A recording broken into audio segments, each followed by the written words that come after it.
영화가 시작할 때만 해도 간만에 제대로 된 한국 스릴러 영화가 나오나 싶었는데요. 시간이 지날수록 처음에 긴장감은 점점 사라졌고 초반에 설계한 것들에 힘이 빠지면서 영화가 지루해졌습니다. 잘 만들고 싶고 많은 것을 담고 싶었던 마음이 영화에서 느껴져서 더 아쉬웠는데요. 영화가 어떤 것들을 담으려 했는지, 그러다가 어디서 삐끗했는지 자세히 알아보겠습니다. 저는 영화 애호가 이호환이고요. 오늘 리뷰할 영화는 눈동자입니다.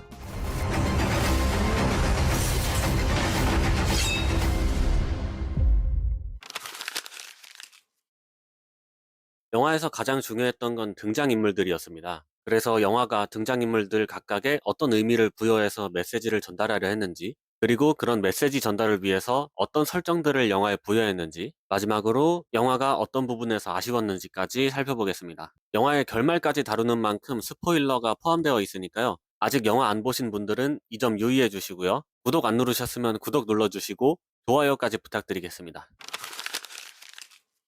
영화에 등장하는 캐릭터들은 보이는 것과 보이지 않는 것, 그리고 보려는 것과 보지 않으려는 것, 이 네 가지 의미를 가지고 있었습니다. 우선 주인공인 박서진이라는 캐릭터는 보이는 것을 상징하는데요. 여기서 보이는 것이라고 하면 사람의 외모나 옷차림, 겉모습, 그 사람의 행동 같은 것들을 의미합니다. 박서진의 직업이 사진작가인 이유도 여기에 있었는데요. 사진작가의 일이라는 게 보이는 것들을 포착하는 것이기 때문에 앞에서 말씀드린 의미를 표현하기 위해서 부여한 설정이라고 할 수 있겠습니다. 그리고 서진은 보이는 것을 의미하는 동시에 보지 않으려는 인물이기도 했는데요. 서진이 보지 않으려고 했었던 것은 인물의 내면, 생각 같은 보이지 않는 것들이고 그 보지 않으려는 대상은 동생인 박서인이었습니다. 이건 영화의 중후반부에 나오는 과거 회상 장면을 통해서 알 수 있었는데요. 서인은 서진과 같이 살면서 자신을 챙겨주는 걸 불편하게 느꼈었고 서진은 그런 서인의 마음을 알아차리지 못했기 때문에 서로 갈등이 생기면서 따로 떨어져 살게 되었고 영화의 사건이 벌어지게 된 거죠. 서인 말고도 서진의 주변에 등장하는 여러 인물들이 이런 보이지 않는 것과 보이는 것, 보려는 것과 보지 않으려는 것을 표현하고 있었습니다.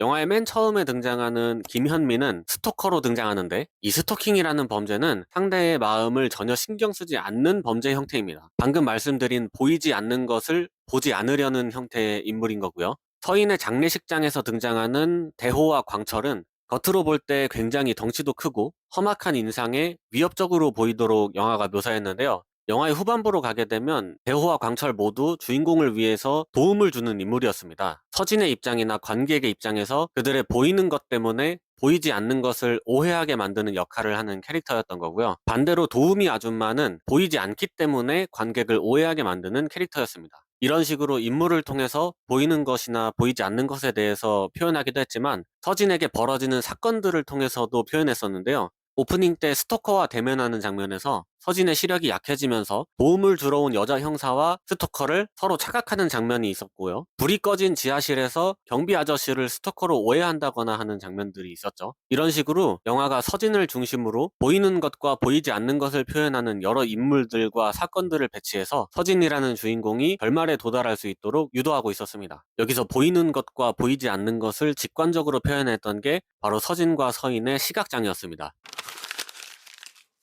그래서 영화는 서인이 죽고 나면서부터 서진이 서인을 이해하는 방향으로 이야기가 흘러갔었는데요. 서진의 시각장애가 서서히 진행됐었던 것도 완전히 보이지 않았던 서인의 입장을 천천히 알아가라는 느낌이었습니다. 거기에 연장선으로 서진이 서인의 집으로 들어가면서 서인이 입었던 옷을 입고 다니기 시작하고 서인이 다니던 수영장에 가서 서인으로 오해를 받고 마찬가지로 호텔에서 서인으로 오해받게 만들었던 이유도 서진이 서인으로 살아보면서 서인의 마음을 이해하게 만들기 위해서였다고 생각합니다. 그리고 서진이 서인의 마음을 직관적으로 이해하는 장면은 도우미 아줌마와 만나는 장면이었습니다. 서진이 수술을 하고 눈에 붕대를 하고 있을 때 도우미 아줌마가 집으로 찾아와서 밥도 해주고 차도 끓여주는 장면이 있었는데 그때 약간의 접촉만으로도 서진이 굉장히 깜짝깜짝 놀라는 모습이 있었습니다. 이런 식으로 영화가 진행되면서 서진은 그동안 알 수 없었던 서인의 고충을 깨닫게 되는데 여기서 서진이 깨달은 게 바로 자신의 집착이었습니다.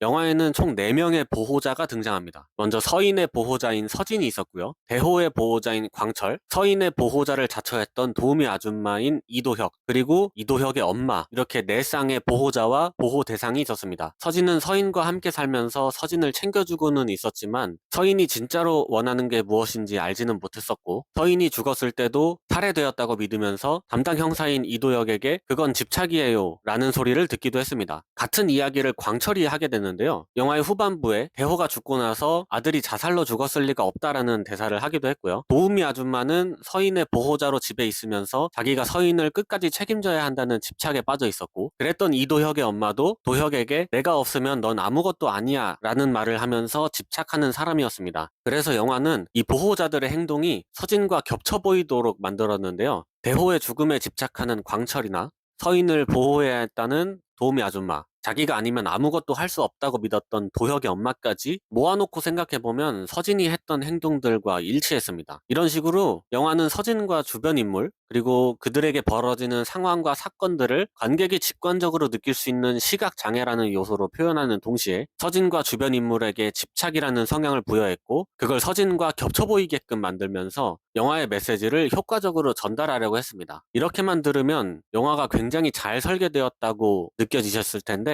문제는 이러한 것들이 영화에서 제대로 표현되지 못했다 보니까 저에게는 조금 욕심으로 느껴졌습니다. 앞에서 말씀드린 보이는 것과 보이지 않는 것, 또 집착과 사랑의 경계, 이 두 가지가 서로 잘 맞물리거나 조화를 이룬 것 같은 느낌이 아니었습니다. 오프닝에서 시각적인 요소를 잘 활용하면서 스릴러로서의 긴장감을 끌어올리는 동시에 스토커를 등장시키면서 집착에 대한 얘기를 할 것이라는 예고를 할 때만 해도 굉장히 영화가 흥미로웠는데, 이 초반에 뿌려놓은 설정들이 꽤 빠르게 힘을 잃습니다. 오프닝과 초반부를 제외하면 서진의 시각장애를 통해서 벌어지는 일들, 예를 들어서 눈이 안 보이는 상태에서 외부 자극에 의한 공포가 느껴진다든지 하는 그런 장면들이 중반부로 넘어가면서부터는 거의 없다시피 했고, 초반부터 나왔던 스토커라는 긴장감을 유발하는 요소도 간헐적으로 등장하는 바람에 그 순간의 긴장도를 올리는 역할에 그치고 말았습니다. 그러다 보니까 초반부에 있었던 스릴러 영화로서의 긴장감이 없어지고 중반부로 가면서부터는 범인이 누구일까를 추리하는 쪽으로 분위기가 바뀌었는데요. 이 분위기 전환이 감독의 의도였든 의도가 아니었든 극을 지루하게 만들었습니다. 왜냐하면 범인을 예측하는 데에서 오는 재미가 전혀 없었기 때문입니다.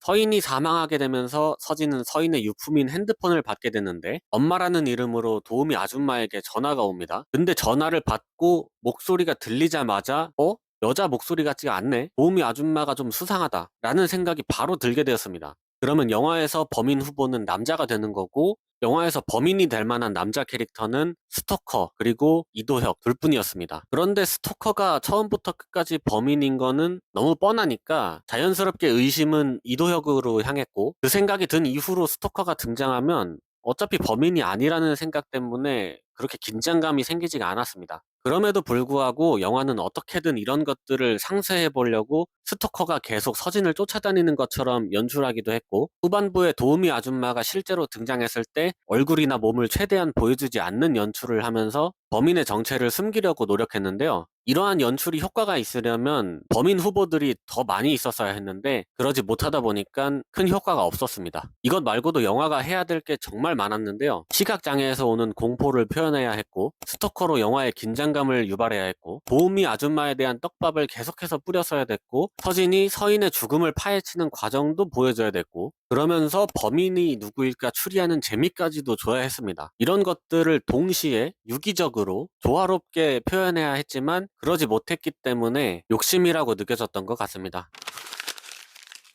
아쉬운 부분이 조금 더 있었는데요. 불필요한 연출이라고 느껴지는 장면들이 조금 있었습니다. 서진이 서인의 집에 처음 방문하는 장면에서 누군가 서진을 지켜보는 듯한 촬영이 두 번 있었습니다. 하나는 풀숲에 숨어서 보는 것 같은 앵글이었고, 다른 하나는 위에서 내려다보는 듯한 앵글이었는데요. 이 두 앵글 모두 누군가 숨어 있는 것처럼 느끼게 해서 긴장감을 유발하는 연출이었는데, 이 순간을 위해서 사용되었다는 느낌이라서 그렇게 훌륭한 장치라고는 느껴지지 않았습니다. 뭐 숨어 있는 사람이 한 명은 스토커라고 치더라도 다른 한 명이 있다는 얘기는 스토커 말고도 서진을 추격하는 사람이 한 명 더 있다는 얘기가 되고, 어떻게 보면 이 짧은 장면이 스포일러가 되는 셈이니까 굳이 넣었어야 했나 싶었습니다. 그리고 중간중간에 사용되었던 슬로우 모션도 효과가 사용이 되면서 되려 그 순간에 긴장감이 떨어지는 느낌이 들어서 불필요하게 느껴졌었고요. 이런 연출들이 왜 들어갔는지는 알 것 같았습니다. 오프닝 때 만들었던 긴장감을 어떻게든 유지하기 위해서 놓았던 징검다리 역할이었던 것 같은데, 보는 입장에서는 굳이 필요했나 싶었습니다.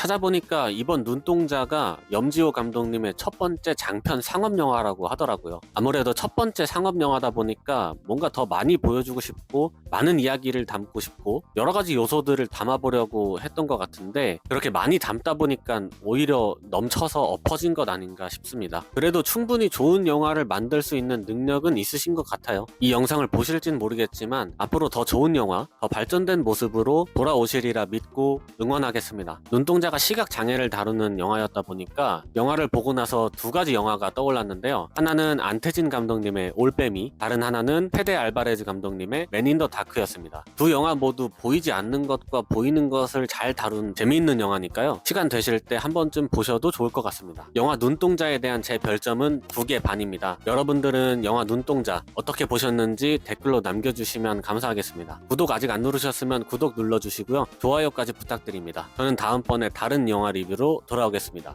감사합니다.